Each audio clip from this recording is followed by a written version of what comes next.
Hey, what's up, everybody? Welcome to the first episode of An Actual Podcast. My name is Eve, and I'm here today with my other co-hosts, Elm, Tom, and Murphy. Hi. Hey, what's going on? And today we're here gathered with Meltdown. Melt, do you want to introduce yourself? Hi, my name is Meltdown. I make high-pixel bedwars content on YouTube, and yeah, that's pretty much it. All right. Well, I got my first question that I've actually been wanting to ask for a while now. So, Mel, you've been uploading to YouTube for like 4 years now. About, yeah.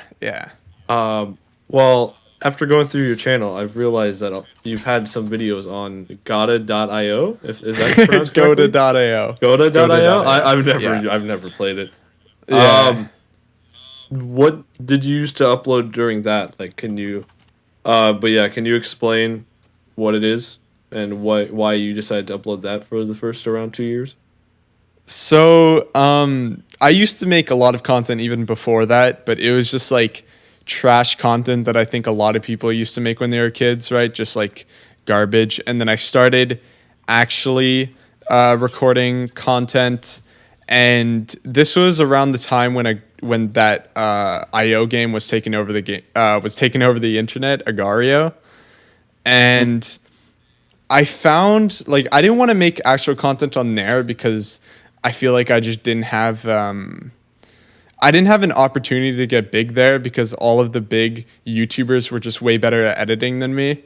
So there was like this way smaller game. It's kind of like a ripoff of Agario, but better in different ways, at least in my opinion. Mm-hmm. And that game started blowing up a bit, at least in that type of community. And basically, I took that as a chance to start growing, and I ended up, over time, I got better at editing, and I basically became one of the most popular YouTubers there because it was a very small community, so having 7K subscribers was pretty much a huge thing then. Mm-hmm. And yeah, so I was making content on there, and the game started becoming very dry very fast, and it took a while to actually quit the game. It took like at least over a year and a half to actually stop making content on it because it was very overwhelming. And then I remember, I think at the beginning of 2018, I was like, I just stopped, and it was the most stressful thing of my life, but I logged out of YouTube and I just stopped. And then I stopped YouTube for 2 years, and you stopped YouTube for 2 years? Yeah, I stopped YouTube for 2 years because I forgot to say this, but when I was trying to quit that game, I ended up trying to make other types of content. But that community also, there are many different reasons why I quit. Like, it's a very toxic community. The game, it's not really fun. And because of the toxicity in the community, every single time I would make a video that's not on that game, it would just get, bombarded with hate and blah, blah, blah. So it's kind of like how the Minecraft community is whenever a creator tries to switch over. Yeah, I was going to say that too. And I also wanted to ask, you said the community is small, right? Yeah, it's fairly small, yeah. Like, how small was it? Like, what was the biggest creator at the time? I saw you got community? Pretty good views on your old videos, like 36,000. That's not... Yeah, it was very funny because it seemed like there were a lot of... Okay, so it was really weird because it seemed like YouTube really favored videos on that game, but YouTubers never really grew that much. There was this one YouTuber called... actually, I forget his name, but he was one of the fastest growing YouTubers in the community. His videos started getting recommended a bunch, and he was getting like over 100K, 200K views a video. But because like no one really wants to get, I don't know, it's such a small community, but the videos were getting put out so much by YouTube. So it's like he was gaining all these views, but he wasn't gaining like that many subs. So... this is one of those occurrences where I feel like it's probably just getting recommended to a bunch of kids who like either aren't signed in or don't even know what subscribing is, and they're just like watching this random flash game they play at school. Oh, yeah, I guess that could be true. And to answer your question, the most popular YouTuber, this is funny actually, the most popular YouTuber is called Yahida, and He at the time, he was the most popular with like 150K subscribers, and I think like the second biggest YouTuber had like 20K, 30K. So that's like how. So that's pretty much how small the community was. And that YouTuber actually, he pretty much took the same step as me. Way later though, I think in late 2019, he ended up quitting the game. And now he's making Minecraft content, and he recently blew up there. Oh, yo. Yeah. So did you guys start doing that around the same time? No. Way later. He did it way later, and he was way luckier with the algorithm, because his channel, he started on a brand new channel, and I've heard, this isn't 100% true, but I heard that YouTube likes to favor smaller channels, and mine, I've just always stuck with the same channel. So yeah, that's basically just it. And he got fairly lucky, but his content's really interesting. It's like, it's Yahida. It's really weirdly spelt, but I think I was gonna talk about the smaller channels thing. I think it's something to do with how YouTube like has like a profile on your channel. So when you make a new one, I feel like it kind of just takes it from a blank slate. And then if you start putting out content very consistently, then like all it has to know of your channel is like good stuff. Because to be honest, a lot about YouTube is uploading more consistently. Like, it has to be good, and it has to be stuff people watch, but also it has to be like weekly, or like it has to be very consistent.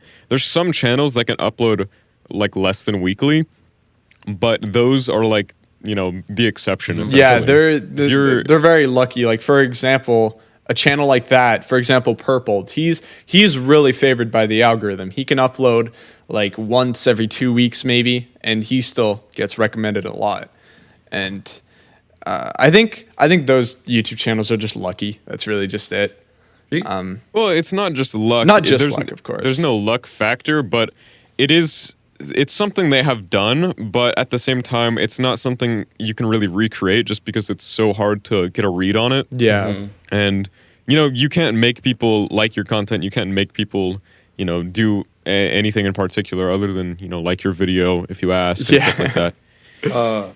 So, I mean, yeah, starting a new channel can be a good idea, but you have to, like, you know, you just have to know how to do it. And if you do, then it can be better than going off of a channel which may be, you know, considered like more dead. Yeah, it was it's from another game and stuff like that. It was that. really hard for me to actually see progress, because I started basically, like, my channel was completely dead for over 2 years. And then last year, like in the summer, I just decided, hey, I'm going to continue to work hard, and I'm just going to, you know, try to revive my channel. And it took over a year. I think I only started seeing actual growth in like June, like this year. June this year, you went from 7,000 around 12,000, and that is a short amount of time. Jeez, man. Yes. You were talking about algorithm, and I actually wanted your opinion on this, because I remember speaking about Purple, I was talking to him in DMs, like just I think back in June, so just when you were starting to see growth, and we were just talking about bedwars on YouTube, and he said that he predicted maybe one or two more big channels in the community, like that can sprout out instead of like, you know, just him and Gamerboy, stuff like that. Yeah. But then it felt like right after, bedwars has just been shoved into the algorithm hard. Yeah, like, I'm seeing new people like Vixen, Bedless Noob. These people are just like coming out of nowhere, and I feel like there's like a second, like a renaissance for bedwars content. Yeah, like my video, my teacher pooped on my desk. Bedwars commentary, episode 735. It was favored by the algorithm. You actually got a lot of views on that too. Wait, I want to go check that out. I enlisted it because I'm actually going to try to like seriously make content soon. Wait, how many videos? How many views did it get? I think it got up to like 100 something. But which I was is like, not bad for your channel. Yeah, my channel's like dead. Well, it's not dead, but like. Damn. Well, yeah, you got 100 views. Probably just the like. It probably got recommended to like, I don't know, 300 people, and then they were just like, what the hell is this? Why did the teacher do For that? real. I don't know, I guess. Oh wait, were you gonna say something? Yeah. So I was looking through your channel, as I said earlier, and I noticed that the first, at least public video you have of Minecraft is trolling on Spifey's server. Yes. Was that your first introduction to recording Minecraft, or? No, it wasn't. I've done many different Minecraft videos and just other videos in general, just like on many different games, but they've all like been privated, deleted, and I'm used to that because before I actually was making like if you look on my channel, my first public video on that channel overall, that's not my first video because I was trying to make as much content as I can, and then just one morning I woke up and all my videos were gone, just all of them. So someone got into my account and deleted everything. Oh, so Whoa. it got hacked and they just deleted all the videos? Yeah, but I don't know how I did it because that was like one of the most heartbreaking days of my life, and I was like 12 back then, so that was like really hard on me. But I don't know how, but I still kept trying to push out content. And You're more determined as a 12-year-old than I am as a 17-year-old now. But yeah, it was really demotivating, but at the same time, I think the mindset that I had back then was like I don't know, I didn't want that to bother me, and I didn't want to show whoever deleted my videos that it bothered me, so I just kept going and I treated it as it was nothing. But I still miss the videos because sometimes, oh my god, sometimes I want to like go back there and just look at old videos for nostalgia, but I can't because they're all deleted. That happened to me once, except instead of someone else deleting it, I deleted literally like a whole year's worth of like videos that I made when I was like 11 or something, and I so bad want to get them back because they're all like Lego and like Minecraft stop motions and stuff, and it's so awful. But I want to go back and check them so It's bad. awful, but like it's history for you, you know? Yeah, 100%. So how'd you meet Spifey, if you don't mind me asking? So Spifey, me and him, how do we meet? Oh, okay. So at the time, I still had 7,000 subscribers, but of course my channel was dead, so it didn't really matter. But at this time, Spifey made a new Minecraft server, and I went on it, and because I had 7,000 subscribers, I guess I was eligible for YouTube rank. So I got YouTube rank on there, and I ended up playing a lot on there. And I guess one day I asked him if he wants to be like in a video for like a skit, which never happened, but we ended up friending each other on Discord. And then one day he like hit me up for a couple videos on his second channel. And that's basically just it. We haven't been speaking much because he's a very busy dude, but I mean, that's This was really before he got like big, right? Like this was Seven Mouse Challenge Bed War time, right? I think this was like around the time that he was starting to blow up. I think genuinely when we recorded our 2 videos for his second channel, this was like not too long before he got his first like viral 20 million view video. Like not too long, like a couple weeks. So you started on this Agario ripoff. Sorry, but it is. Then did you just switch immediately to Minecraft, or was it just like? No. It was like, were you just trying and throwing stuff at a wall, seeing what sticks? Exactly, yeah. And then I ended up giving up. I stopped for like 2 years, and yeah. So when you so how'd you get into Bed Wars and like the whole Hypixel community? Well, Like- I've always liked Minecraft, and I've always liked Hypixel. I never took it seriously. I was never like a huge PvP dude, but I guess behind all of the Agario content, I was always playing Minecraft when I wasn't playing Agario. And that's basically just it. And then I ended up starting to take it seriously. And I only just recently started taking PvP seriously, which is why a lot of people are confused. They're like, how are your stats so bad and you're a Bed Wars YouTuber? Well, it's like I have like so many years of me just not taking anything seriously, you know? And that explains it. Yeah. You're a Yeah. bedwars YouTuber. That's why you're bad at it. exactly, yeah. That's Um, basically just it. But what do you call it? I'd say, well, obviously switching to bedwars was the correct choice because Yeah, you've seen for sure. a bunch of success from it. Yeah, Um, at first I started just trying to do whatever everyone was doing, and I had no idea what I was doing. Like I was trying to follow Spifey's steps, so I was making that type of content. It was really bad. It didn't go anywhere. How many and- mouses? No mice were involved, but I was doing See, that's your issue. I was doing videos like his where it's like cursed, trolling people, and Yeah. it was that I didn't see anything from there. So then I just started trying to do my own things, and it took a while. And I think the main reason why I wasn't seeing anything was because it was not consistent at all. But I've only recently Yeah, that's I've started to kind of build myself a schedule. It's not 100% like a real schedule yet, but I'm trying to upload like once every 3 days now, and yeah, that's doing me good. Every single video that I make, almost every single video that I make, is doing better than the other one, which is really good. that's great news.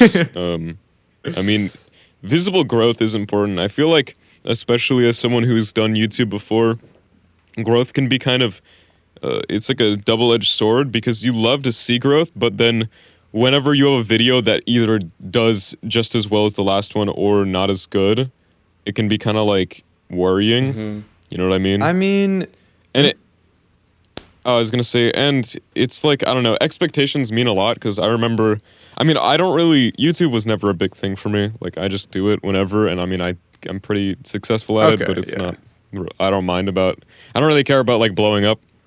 But I remember as a kid, like, I would love to like even have 1,000 subs and stuff like that, or like, Yeah. like I would have like, I don't know, 100 or something like that, and then now like I'll just post a video without really minding. Like I'll just do some pack release and get like 20K, and like I don't know.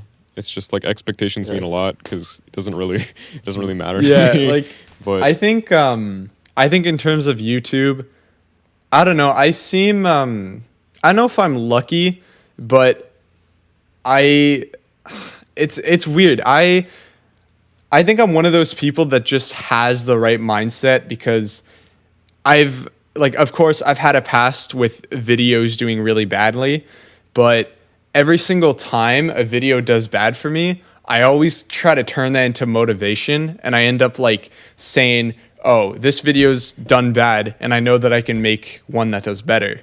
And I just kind of like try to improve every time. And sometimes it doesn't happen, but I still end up, I don't know. It's just a lot of people get demotivated by not seeing progress, but I kind of just use that as motivation in a way. I think that's a perfect mindset to have, to be completely honest. Like, especially from what I've heard from a lot of you. Almost every YouTuber I've ever talked to, like Tommy and so many others. It's like not every video is going to do good. Yeah. A lot of 100%. videos are going to do bad, especially when you're starting, and you have to use that as information. Like, a video doing bad is, it can be helpful if you look at it the right way, because you get to see, why did it do bad? What did you do wrong? Exactly. Yeah. And that kind of covers the tracks. Like, the more you know about how a video does bad, the more you can try to prevent that in the future, and you can post a lot of videos that do really well and, be on that track. And I think the more you learn, the better it's going to be. Yeah, it's and to follow on what you said about expectations, I never try to give myself expectations for my channel or videos, and because sometimes I kind of just like without controlling it, I have an expectation in my mind, but I always try to set those expectations really low, or at least like reasonable, so that if it doesn't go well, I'm not, demotivated or frustrated about it. I'm just like, okay, I kind of expected that. And Yeah, I mean, that's because I don't like setting high expectations for myself, because for that reason, I don't want to let myself down.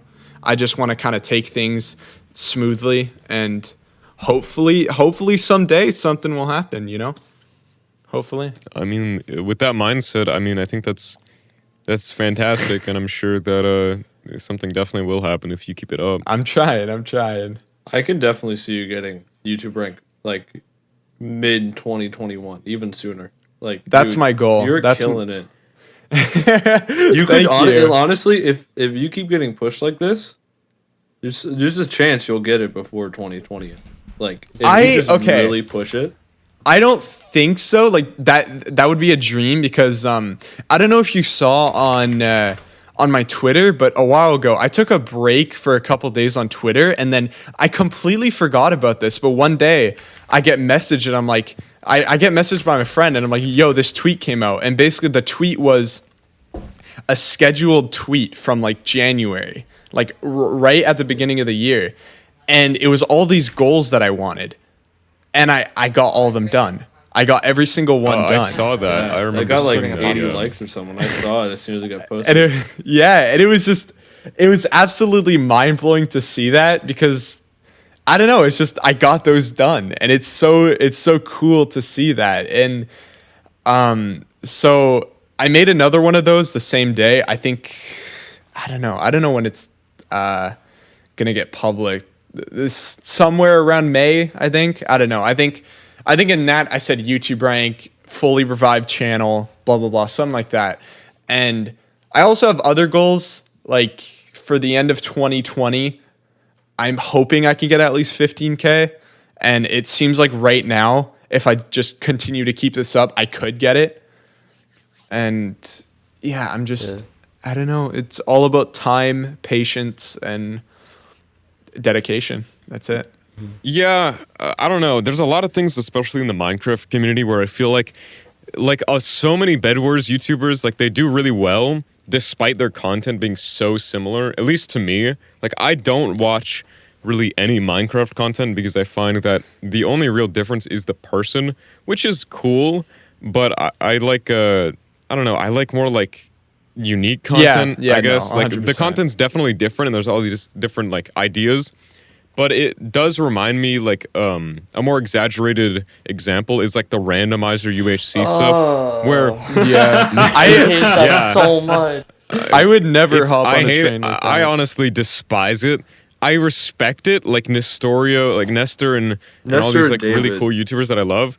I think they're doing great for themselves, but I can't stand the content. And it's not them. It's about the fact that it's all the same, and it's just...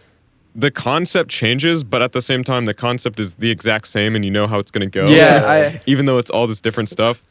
And bedwars can be kind of the same way, where it's like, yeah, you got a bed, yeah, you're like fighting other people, yeah. But this time, I can't defend my bed. Yeah, I mean, I think it's fun to do on stream because it's just challenging myself personally, but I have a hard time putting that out as content, like, prepared, because it's like, I don't know. I just have I guess I just have a bad mindset about it. But despite having a different mindset, I do respect the creators that do all of that stuff, because it's like it's not easy. Yeah, it's even if you have a positive mindset, like 100%, it's still very difficult. It still can be overwhelming, despite the type of mindset that you have. It's still it can be hard to get good video ideas and like blah blah blah, and yeah. Well, yeah, like that kind of content, I can see, like, especially why you do it, you know, the views and blowing up and stuff like that. And I mean, I'm sure it's really fun to do as well. It is. But like, I don't know, it's strange seeing so many YouTubers have that same mindset, but like I just can't share it at all. Well, yeah, like, I'm a very, like, I don't know, I can be very nitpicky with my content, like, in no matter what I'm doing. Like, I haven't tweeted in a while just because I don't really have anything to tweet, but I see people on my timeline who just tweet the most garbage. Like, I say garbage, but like... That's so mean, dude. They'll be funny. It's not like they're trying to be funny. They just tweet, like, nothing. Like, they'll tweet, like, you know, something just happened, they'll just be like, oh, this happened. Like, I don't know. And I'm such a perfectionist, especially with any of my YouTube videos or, like, packs or anything I do. So like I have a huge respect to anyone that like kind of just looks past that, because I really don't think I can look past the like just me being such a perfectionist about every little thing. Like it holds, like I feel like it holds me back, especially with time, because I'll spend so much time perfecting something really small, or I'll spend so much time just thinking about stuff and not doing it. Stuff like that. I've seen you hop on one trend and it lasted one episode. And it was RL Craft Survival. I've actually, there were 4 episodes. I'm so sorry. Right? And then you didn't upload. And no. And let me also preface, I didn't hop on the trend. I recorded the video before any of that. And it was not because of Calvin.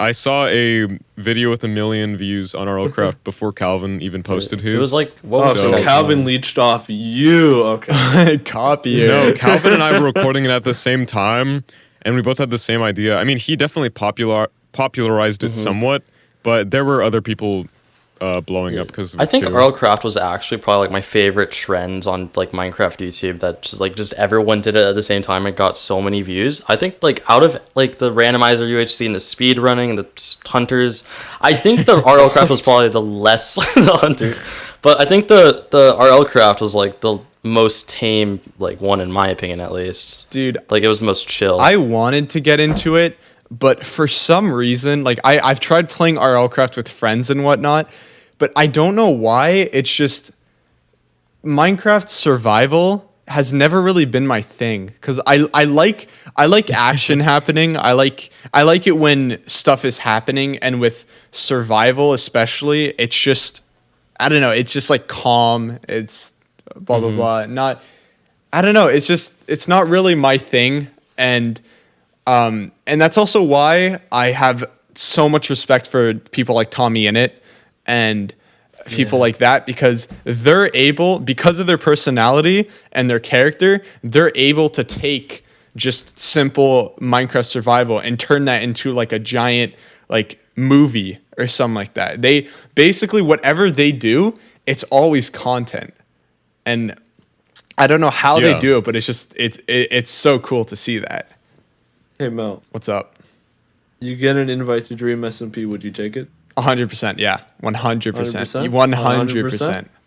That's basically just like free subs. Yeah. Well, no, I mean, it's not just that. Like, Free it would be 200K. Come on, man. it would be fun to be able to improv with friends and stuff, because I know that my friends are just these laid back people who just want to play games, but if I'm surrounded by the right people, I could have a lot of fun out of that. And those people are very used to, you know, improv and just like making bits and just, you know, like making stories. And I feel like that could be very fun for me.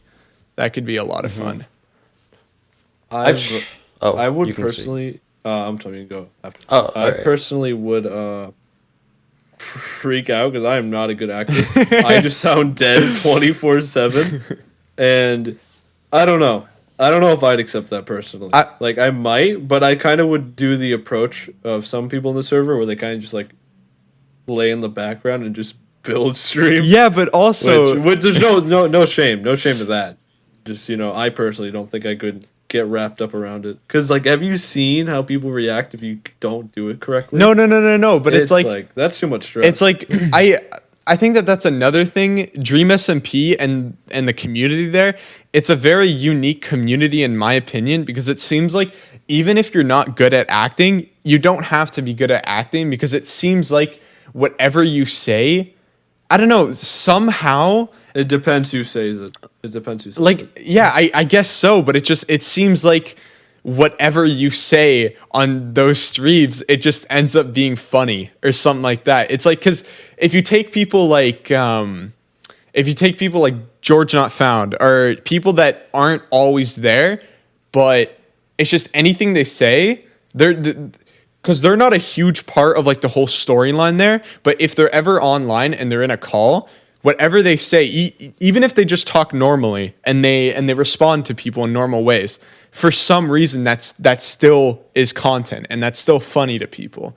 And I find that really cool. And I feel like I don't know if it's because of the type of person, but it's just, I don't know. It's really weird. I think one of the reasons that a lot of things are viewed like that, and especially in that sense, is because people see it kind of as it's a source of entertainment and not necessarily like just people playing the game. Yeah. You know what I mean? Like, I feel like, I mean, okay, I know that you weren't asking me the question, but I would 100% take it just because I feel like it's a no-brainer.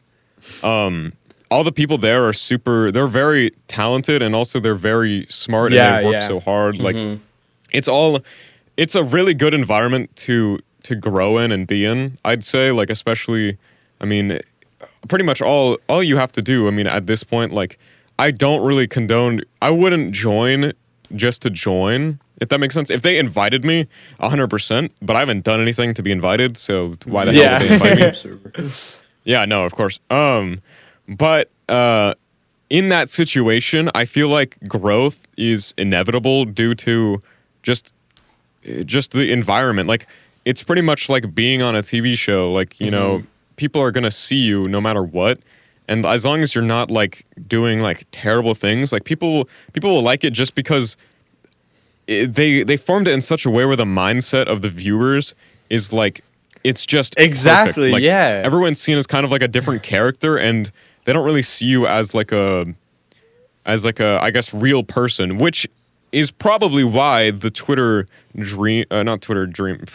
stan situation is so controversial. Like, I say controversial, but mostly just like, you know, all the people being like, oh, like stans are awful. Like, I feel like that situation, a lot of it stems from, especially a younger audience seeing it as kind of a more, you know, like it's all staged, it's all stuff like that. Like, they don't think of it as staged, but they're just watching it and they like think of these people as different characters when in reality they're just playing the game and talking to their friends. Yeah, like, you know, I've seen things where like they'll get so in the chat, like I have to, like, whenever I watch DreamSMP, I have to turn off the chat like immediately because I'm just get so annoyed by it, because they'll see like someone walking, like as an example, when Ninja and Tommy and it did a stream on DreamSMP, the entire chat was freaking out when they were walking to their base because they're like, no, you're gonna leak the court, you're gonna leak the base and stuff. It's like they're all friends. It's not like they're actually enemies. It's not like just because of this they one probably stream. know the chords. Yeah, exactly. Yeah, well, they 100% do. Like, it's all, you know, spoiler alert, for anyone that's made it this far, 32 minutes, going on 33 into the podcast. But not that I know. I'm not saying this that I know, but there's definitely, it's a lot of planning. There's a lot of, you know, it is kind of formulated like a show. Like, they don't just let it like, you know, go as they have their day go along. Like, they definitely talk about stuff, and it's, I really don't think it's all like scripted or all, I don't think it's fake. I'm just saying they are definitely, you know, they're friends and they communicate. Well, and stuff yeah, like that, and they have a general idea of what's going on.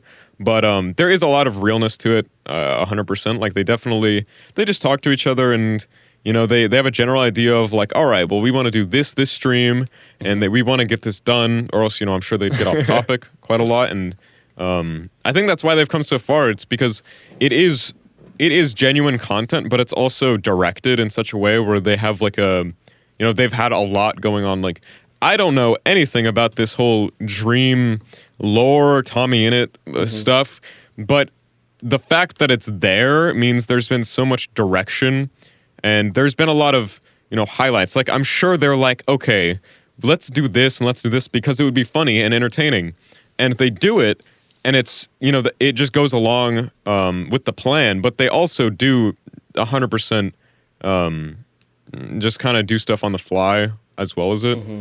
So I feel like it's like 80% I think that improv, then like 20%. All right, let's do this, and this. Yeah, like they I have said, good I chemistry. imagine it like you have like a summary of what's going on. You know, they all are streaming. They're like, okay, let's all go live at this time, around these times, and, you know, whenever you're on, we'll do this, and we'll do this and this, and that's kind of the general idea. And then they just go and do it. Well, and, it's, you know, with all the growth and the just audiences that come together, because you do see this as like an insane place of growth, but at the same time, it's also an insane place of like audiences that were already grown. You know, Tommy, you see, when you think of Tommy, you do think of this whole arc of DreamSMP and all this stuff. And Technoblade, you think of all the stuff that they're known for now. And of course, anyone getting involved now would have a lot of success just from rubbing off from these bigger creators. Yeah. But think of it more so as like, where do they all come from? Like,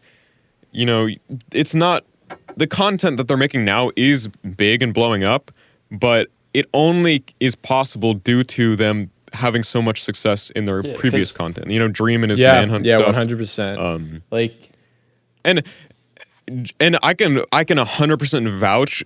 No matter what you think of Dream, no matter what you say, Dream is like literally. It's extremely impressive. It is 100%. And if you're not impressed, then how about you go get 10 million subs? Dude, in a I year? have so much respect for him. Very, very impressive. And I talked to him, like I didn't talk to him over voice, but he added me and we did talk a bit about like server stuff, a year ago. And I don't know how big he was before, but he was small enough where he reached out to me. And it was like Skeppy and Bad Boy Halo and stuff like that.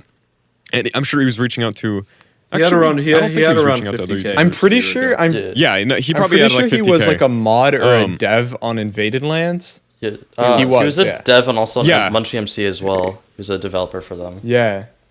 Yeah. I was in that kind of community-ish. Like I was a YouTube rank on Munchie. Like I streamed on there sometimes. And yeah, it's very impressive. And that entire group has that kind of same energy. Like Tommy came from like Skyblock and just very original content. Like Tommy really, he is a living piece of content. Like he just does whatever. Like I feel like he does really like that entertainer kind of persona he's really that he has special. online. Yeah. Like a lot of people use YouTube as like an output for themselves, but Tommy really, he's like a producer of content. Like He lives for the bit. I feel like it's partially him, but like it's very him to be. He the always content, knows. You know what I mean? He always knows really what to say and what to do. Because even for me, sometimes I'll be watching the streams because I like keeping up with like the whole story type thing, and I can just see like every single time an event happens, I can just see like in his brain just like the gears grinding and just like thinking about what he's about to say, and whatever he says, it's always good. It's always like he always knows what to say. He always knows how to make people laugh, and if something bad happens, he always has good reactions, and I just find that really cool, and I find that he's really special, and I have much respect for him. Yeah, no, especially with the environment he's made, it's very smart. Like I feel like he puts himself in that position after all these, all this time of making content. Just the environment he's made for himself, it kind of helps him go along and make everything like, line up perfectly. And it's just, I think he just has a lot of fun with it. It's a lot of work, but also it's just like, it's really his thing. I mean, there's a reason why Tommy blew up so much in such a way that he did. Tommy and I were the same size during Winter Takes All. And he talked to me about Premiere stuff, and I helped him. And I mean, Tommy and I are very different in that regard because he uploads, was very proactive about it. Like I don't even know that much about the guy, but he's just very good at staying on it and just working on it, and like what you were saying, Meltdown, with the content, like whether it's good or bad, he just did not let anything stop him. And I think that's honestly, if there's something to take away from this, I think that's the biggest downfall of any YouTuber is that mindset, that the cracking, the failing, the things getting in your way, especially like that's the hardest part about it. And it's so easy to think past it. It's so easy to think, I'm just going to record and upload and edit and stuff like that. But it is never that easy, ever. No. And, you can do it one day, you can do it 1 week, you can do it a month. But like, how long will you keep it up? And it takes, it's so like, you have to not even think about the results ever. Like, I think that's the best way to look at it. I mean, taking the results in like an analytical way, yeah, but you can't let anything get to your head. Like, you just have to be like very persistent and very like resistant and resilient to all the environment stuff that goes on, you know, especially so many people that are just like driven by views, and if they don't get views then they won't upload, and then, you know, they don't get views while they don't upload, so then they just stop. And I mean, being on like the opposite spectrum of the mindset is just it's not And that easy. With you like talking about how you shouldn't like try to let it get to your head, because of that, it's like Tommy Innit and Dream both have grown a lot, and especially Dream. Well, actually, even both, because Dream has grown from what 1K to 10 million in a year, and Tommy Innit is only 16, and he's gone from because literally a year ago, Yeah. on the Spiffy server that I was talking about earlier, me and him were like, I think we were like the only two YouTubers on there. He had like 1K, 2K subs, and I had like 7K. And I used to think of him as just this like, I don't know, this like kind of average dude. And now he's like grown so much, and he's like known worldwide. And sometimes because of that fact, it gets me kind of worried, because it's like I wonder how they're taking all this behind the scenes, and like I just hope that they're doing well and they're not like not everything's going too hard on themselves.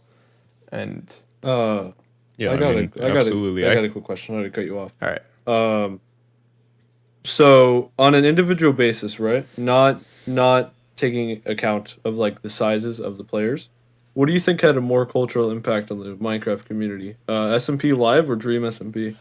Oh, that's hard. that's really hard, because, well, I think I don't know. It seems like now, like I'm not saying that this is 100%. I'm not trying to, you know, like start beef or anything, but now I have a feeling that DreamSMP is a bit like bigger and a bit more influential, if that makes sense. But SMPLive was still a really huge thing, because that was the birth of like the whole like the whole That also Call Me happened- Carson crew. And Yeah, that SMPLive also happened though when Minecraft was dead also. So yeah, It was definitely on the decline, yeah. And Yeah. then I feel like SMPLive, because a lot of people like to debate like how Minecraft got revived. Like for example, I've seen people say that people like Grande and Dolan Dark revived it through the Nah. use of memes, and I don't agree with that. I feel like it was a fact of SMPLive and PewDiePie just happening at the exact Yeah, same time. 100%. Because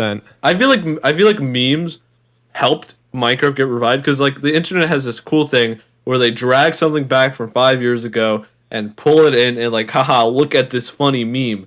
Like, look at Sans Undertale, Five Nights at Freddy's. And people did it with this, and then they realized, wait, this is actually fun again. So Yeah. then Carson went along with it, made SMPLive, and I feel like DreamSMP definitely has more of an impact just because of who's in it at the moment.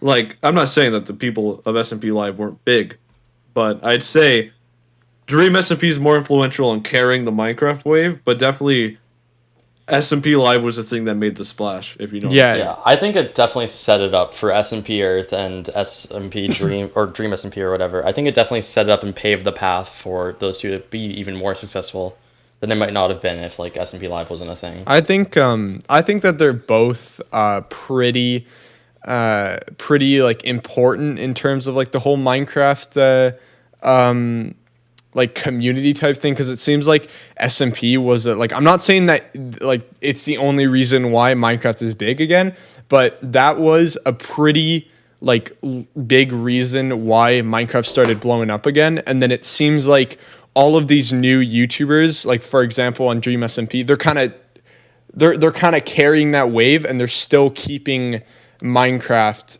and the community alive, and they're still making it grow.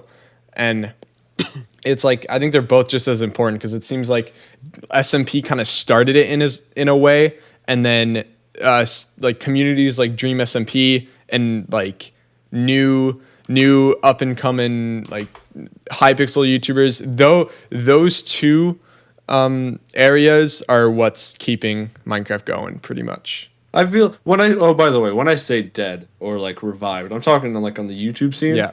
Because 2018, to put in perspective, 2018 had a 90 million user active base, right? Yeah.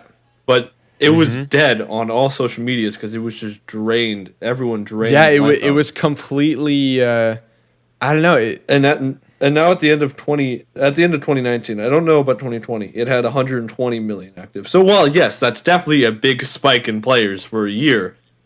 I feel like when people like I remember seeing on Twitter. I don't know about your guys' opinion on this. When Mojang was trending for some reason. I don't know why, but yeah, Microsoft, because Microsoft bought some new company, so Mojang got trended with it, and people were like, "Oh well, Mojang was dead before PewDiePie," and I'm like, like just because they're not in the spotlight doesn't mean it's not like you won't call League of Legends dead or RuneScape dead just because you see no one. Okay, maybe RuneScape, but just because you see no one talk about it, Yeah.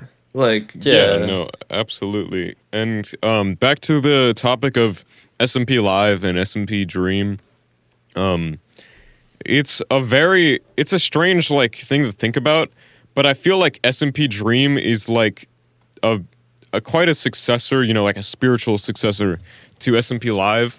It has a lot of the same elements in the way that it's kind of presented in an entertaining way, like everything they did with the donations and the skits and stuff like that. It was a very like content-packed place where it seemed like everything they did was kind of for entertainment. And SMPLive was a much like larger scale thing. They invited a lot of people, and there were a lot of people on it that they never really grew that much because of it. But I do think that SMPLive was like it was a very influential thing, especially to the DreamSMP. Like, there's so many similarities, but also I feel like there's a lot of improvements with the DreamSMP. Like, in terms of content, I feel like the DreamSMP is just kind of refined. It's like kind of what the fans or what a lot of the fans on the SMPLive thing wanted. Yeah. You know what I mean? Because SMPLive was not meant to be this kind of weird. I say weird, but like I say weird because it wasn't meant to be some sort of story arc type thing where people look into it so much. they were bored. Yeah, that's why they made it. Yeah, they were bored, and it's just them and their friends. But Dream and Tommy and all of them, I feel like, took it to a more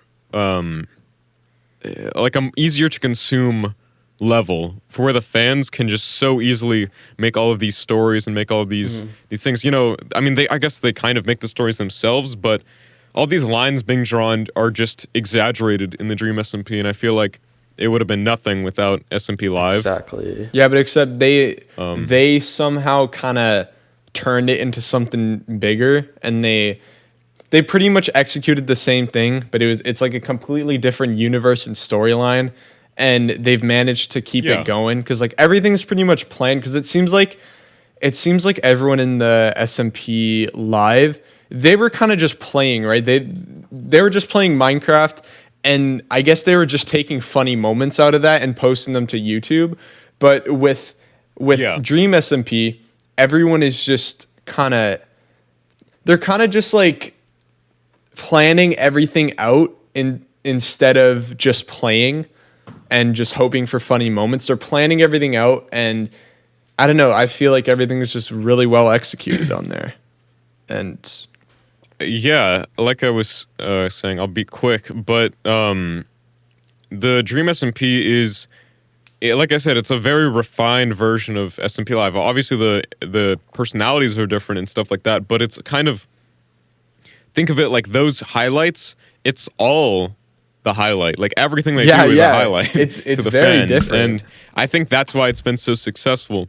And also, there's just a lot of things strung in between. Like, it's grown a lot, and there's been a lot of these large-scale Minecraft events. Like, back when SMPLive was the thing, that's when Noah and a couple other people started making these Minecraft events. And especially Winner Takes All, like, and there were a couple ones before that, like Noah made some UHC stuff, But I remember when Winner Takes All came out, then we had it was Calvin and me, and then he started getting, there was like Captain Sparkles and Ant Venom and some other people. And then now with MCU and then MCC and there's all of these huge events, like comparatively, there's been so much growth on that side too with a lot of these creators. And I feel like SMPLive and the events that were a little bit smaller beforehand, they just grew. They essentially grew into this. Like, that idea was planted, and the fans kind of, showed it, and YouTubers like Dream and Tommy noticed, and they saw, and they were like, hey, this is a gap that's so desperately wanting to be filled, but no one's filling it. And then these huge events, hundreds and hundreds of YouTubers coming together to make this content. And then now there's these SMPs, like the Dream SMP, that's completely filling that content gap. And I mean, I don't know how long it's gonna last, but it's like, this is like a huge, like, I saw this on Twitter. Someone was comparing it back to like when Sky Does Minecraft was big, and there was those types of YouTubers. Like, I think although the audience is obviously much bigger because YouTube's bigger, Minecraft's bigger, stuff like that, I think this is very comparable to that. Like, the YouTube scene is pretty much being completely taken over by it. There's not that many Twitch, and Twitch. That many games. Like, there are personalities that especially Twitch. There aren't that many personalities that can pull 100K live viewers on Twitch, like, as a joke, and people that just can get 10 million subs in a year. Like, that's insane. Yeah, like think of YouTubers. Think of like Critical. Like, Critical doesn't have 10 million subs. He's been on this platform for like over a decade, and I mean, that's because it's Critical. Like, he doesn't do that like trendy stuff. It's always been him. But just think of like a single personality. Like, who has done that? Think of someone with 10 million subs. Like, who I think Jacksepticeye hit like 25 million recently. That was crazy. Like, that is insane. Dude, that's like, and he's been working on this since the start, like back when that original Minecraft stuff was popular. Like, getting 10 million in a year is crazy. That's like, most people who like would getting 100K in a year would be like, that's already like completely insane. I mean, going from 0 subs to 100K is like going from, I don't know, that's like going from nothing to a very respectable and big YouTuber. Like, you have quite a lot of influence even at 100K. And I'd say 10 million subs is like, that's like, global recognition. Like, that's like essentially becoming a very high up, celebrity online. I wonder, like, Dream probably makes at least like $2 a year, maybe. Yeah, maybe more, maybe more. Because you also have to have like more, the bits but yeah. I don't think we should speculate on it. I remember. Speaking about seeing a tweet, I'm pretty sure we're referencing the same tweet, Eve. But Harvey Tapel, he made a tweet talking about how the kids today are making the same memories that we made 7 years ago. Yeah. And I've like I honestly, like, people are saying that the Dream SMP is like the cops and robbers of 7 years ago. Yeah, like, it's the new version. It's a whole new generation. It's a whole new. I don't think they're comparable because let's take Bayesian Canadian for example. Him, besides Sky, basically led the wave of like Minecraft back in 2013. Bayesian only has 4 to 5 million subs over a course of 2 years of Minecraft. I feel like we are seeing a bigger success of Minecraft than ever before. This isn't just like Cops and Robbers. This is just like, this is new. This is huge. Yeah. I can agree, and I was saying that it's not comparable in that way, but I feel like it's an exponential. There's been more people on YouTube, more people online, more people on Minecraft, so of course the numbers are going to be bigger. But I feel like in a spiritual memory sort of way, it is exactly the same. Like, people are going to be looking back on this stuff, and as a kid, you just have this certain feeling where you look forward to something, just like it's your favorite show that's going to be premiering a new episode. Like, I think it's not comparable in a content growth sort of way, but if you really think about it in a sentimental way, it's exactly the same. No. And it's not the same, but it's exactly the same. And I mean, that's just how I see it. I get what you're saying because 100% in 10 years, it's gonna be 2030, and these kids are gonna be, instead of being 10 through 13, they're gonna be in their 20s, or even less. Like, think of in 5 years, anyone who's 10, they're gonna be 15, looking back on that, and then people that are 13, they're gonna be like us. They're gonna be like 18. Thinking back on this, and it's going to be like, wow, that was really a big thing. And the fact that we're talking about it now, I think really shows the amount of growth and succession, similar to SMPLive being like the seed to DreamSMP. I feel like just there's been a lot of information and a lot of stuff that's grown into what we have now, and I think it's comparable, but it's not the same, and I don't think it ever will be. And similar to that, I don't think in 5 years anything is going to be like this. And there could be something bigger. There could who be, knows yeah, if Minecraft's going to be relevant. Because we had no idea that someone like Dream was going to completely bring out something new and change the Minecraft like stage. Because he completely, because like before we all thought that Minecraft was pretty much doomed. We have already taken like any single thing that can get taken out of Minecraft. We have completely done everything, but Dream was there. He had a new idea, which was Manhunt, and he completely changed it. And he changed the community, and he got that, and it was a success, and he did really good for himself. Speaking you can talk, Murphy. Oh, okay, thanks. I remember 2018.